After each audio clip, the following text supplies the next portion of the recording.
Sa araw na ito, ating ginugunita at ipinagdiriwang ang ika-123 taong anibersaryo ng Araw ng Paggawa na may temang Manggagawang Pilipino, kaagapay sa pagunlad, sandigan ng mas matatag na bagong Pilipinas.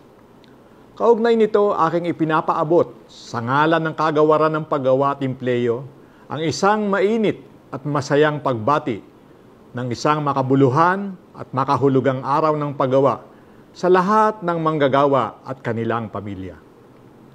Hindi matatawaran at may tatanggi ang mahalagang kontribusyon at natatanging papel ng mga manggagawa sa paglago ng ating ekonomiya at pagbuti ng ating kalagayan sa pananalapi.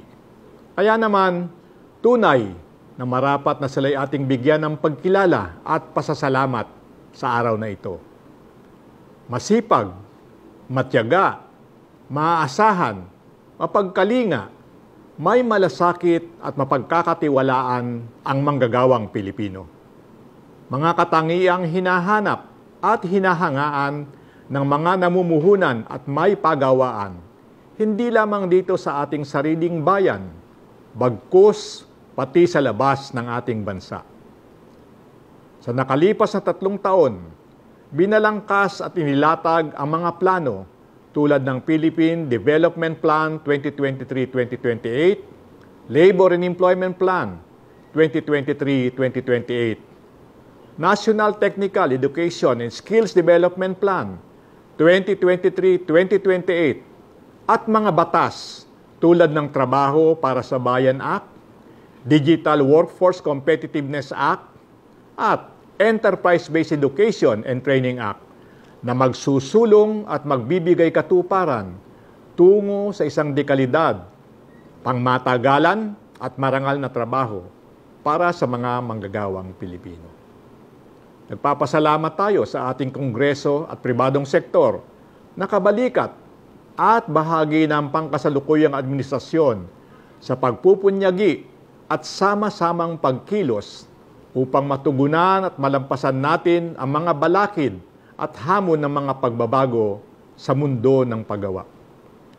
Marami pang dapat gawin, subalit sa ilalim ng pamumuno ng ating Pangulong Ferdinand R. Marcos Jr. ay tuloy-tuloy natitiyakin ang pagkakaloob ng angkop, napapanahon, mabilis at dekalidad na serbisyo na tutugon sa pangangalaga at pagsusulong ng karapatan, kapakanan at kabuhayan ng ating mga manggagawa.